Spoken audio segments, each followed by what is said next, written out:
Hello everyone, welcome to AGRICULUM. Let's continue with our lecture on okra. In today's lecture, we'll be studying about its physiological disorders. The first one is flower and pod drop.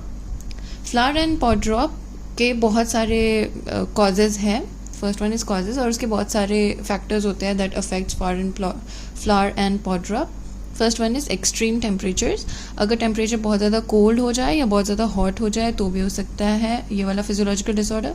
या फिर water stress हो जाए यानी कि drought या फिर water logging condition हो तो भी हमारा प्लांट सफ़र कर सकता है. पुअर पॉलिनेशन हो जाए या severe nutrient deficiency, specially boron की अगर डेफिशिएंसी हो जाती है तो हमें फ्लावर ड्रॉप या पॉड ड्रॉप देखने को मिल सकता है. सिम्टम्स होते हैं जो हमारा फ्लावर है या फिर यंग पॉड्स हैं वो श्रिवल कर जाते हैं, श्रिंक हो जाते हैं और फिर गिर जाते हैं. मैनेजमेंट इज़ जो हमारे कॉजेज़ हैं उनको मैनेज करना है. First one was irrigation. अगर हम मैनेज करें तो हमें मेंटेन करना है कंसिस्टेंट सॉइल मॉइस्चर. ना सॉइल मॉइस्चर बहुत कम हो ना ही वाटर लॉगिंग कंडीशन हो. इसके लिए रेगुलरली हमें इरिगेट करना है सॉइल को, specially during flowering and fruiting. Temperature management के लिए हम ऐसी वैरायटीज़ यूज़ कर सकते हैं जो स्पेसिफिक सीजन के लिए सूटेबल होती है. एंड अगर फीजिबल हो तो शेड प्रोवाइड कर सकते हैं अपनी फील्ड को during hot periods. Next is pollination. Pollination के लिए हमें बीज की एक्टिविटी को इन द फील्ड एनकरेज करना है.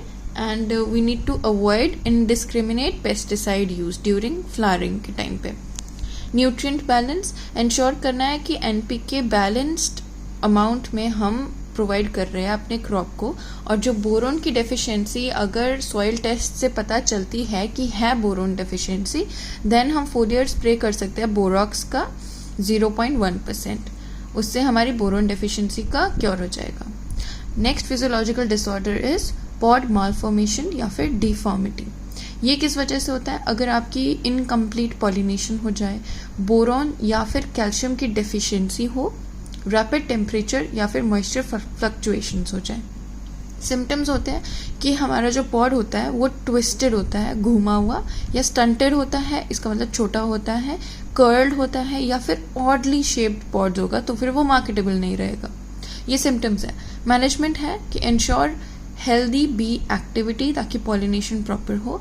न्यूट्रिएंट मैनेजमेंट के लिए सॉइल टेस्ट कंडक्ट किया जाए और उसके बाद अगर बोरॉन या फिर कैल्शियम की डेफिशिएंसी कंफर्म होती है देन अप्रोप्रिएट फर्टिलाइजर को अप्लाई किया जाए.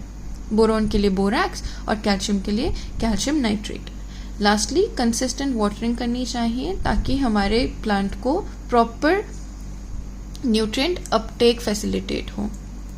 Next is yellowing of leaves. Nutrient deficiencies की वजह से, सेवरल डेफिशिएंसीज की वजह से येलोइंग ऑफ लीव्स हो सकती है. कॉजेज हैं several nutrients. First one is अगर नाइट्रोजन की डेफिशिएंसी है तो वो ओवरऑल पेल लीफ हो जाएगी ओवरऑल, या फिर येलो हो जाएगी या तो पेल ग्रीन हो जाएगी अगर नाइट्रोजन डेफिशिएंसी है. और सबसे पहले होगी फर्स्ट जो ओल्डर लीव्स होती है उनमें, अगर नाइट्रोजन की वजह से है, नाइट्रोजन डेफिशिएंसी की वजह से. Second one is iron deficiency. Iron deficiency होती है इंटरवेनल येलोइंग, यानी कि वेन्स के बीच में जो एरिया होता है वो येलो हो जाएगा और जो वेन्स होगी सिर्फ वो ग्रीन रहेगी. उसको बोलते हैं इंटरवेनल येलोइंग. अगर आयरन की वजह से, आयरन की डेफिशिएंसी की वजह से इंटरवेनल येलोइंग हो रही है तो वो यंगर लीव्स में पहले होगी. और अगर मैग्नीशियम की डेफिशिएंसी की वजह से इंटरवेनल येलोइंग हो रही है तो वो ओल्डर लीव्स में पहले होगी. ये यंगर लीव्स ओल्डर लीव्स का कॉन्सेप्ट होता है because of mobility of nutrients into the plant. That is another topic. Symptoms क्या होते हैं? डिस्टिंक्ट येलोइंग पैटर्न्स होती है लीव्स में. यही सिम्टम्स है कि लीव येलोइंग हो जाएगी और अलग अलग टाइप की येलोइंग है लीफ में. तो आप लीफ को देख के बता सकते हो कि नाइट्रोजन की डेफिशिएंसी है या आयरन की डेफिशिएंसी है या मैग्नीशियम की डेफिशिएंसी है. सेकेंड इज कि आपको अगर मैनेजमेंट करना है तो सॉइल टेस्ट क्रूशियल है इन ऑर्डर टू आइडेंटिफाई कि सॉइल में कौन सा न्यूट्रिएंट लैक कर रहा है. फर्टिलाइजर एप्लीकेशन कर सकते हो एनपीके का as per the recommendations. Specific amendments आपको करनी पड़ेगी जो पर्टिकुलर न्यूट्रिएंट लैक हो रहा है. जैसे कि नाइट्रोजन है तो टॉप ड्रेसिंग कर सकते हैं नाइट्रोजन का with urea.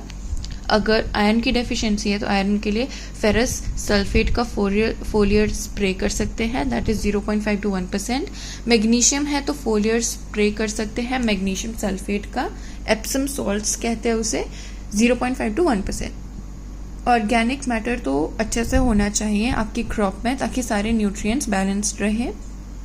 Next is blossom end rot. बेर बोलते हैं ब्लॉसम एंड रॉट को. Its cause is calcium deficiency in the fruit. ज़रूरी नहीं है कि आपकी जो सॉइल है उसी में कैल्शियम डेफिशिएंसी है.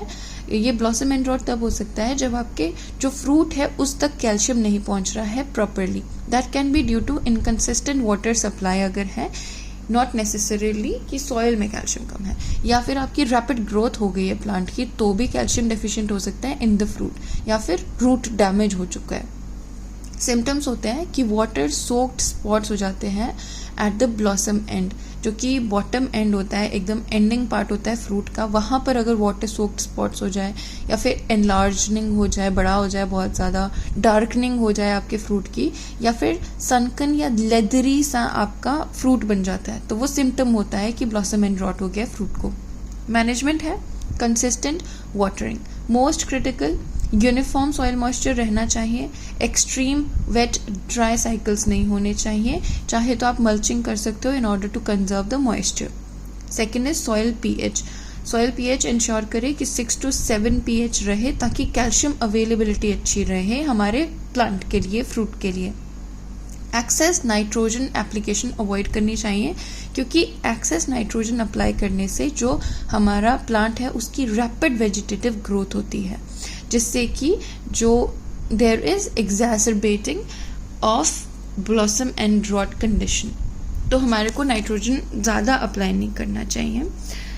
Lastly calcium application. अगर सॉइल में कैल्शियम है डेफिशिएंट, हमने सॉइल टेस्ट से कंफर्म किया है ये, देन ओनली अप्लाई जिप्सम या फिर लाइम इन द सॉइल, या फिर फोलियर स्प्रे कर सकते हो कैल्शियम क्लोराइड का या कैल्शियम नाइट्रेट का.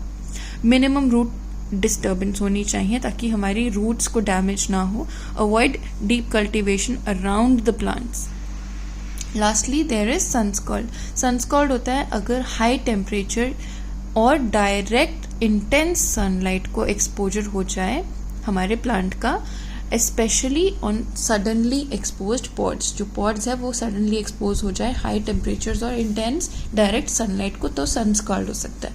सिम्टम्स होते हैं वाइट, येलो या फिर ब्राउन लेदरी पैचेस हो जाते हैं on the sun exposed side of the pod. Affected area में भी सनकन. मैनेजमेंट है हेल्दी फोलिएज मेंटेन करना है क्योंकि जो आपका फोलिएज है, मतलब आपके पत्ते हैं, वो आपके पॉड को प्रोटेक्ट करते हैं from direct exposure to the sunlight. Avoid over pruning. वही प्रूनिंग से हम क्या करते हैं, लीव्स को कट करते हैं, तो ओवर प्रूनिंग नहीं करनी चाहिए ताकि हमारी लीव्स हमारे पॉड को प्रोटेक्ट कर सके. रो ओरिएंटेशन कर सकते हैं but it is not applicable या practical in the large scale operations.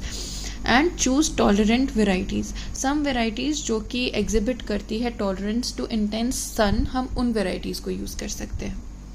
That's all for today's lecture. Do like, share, comment and subscribe. Thank you.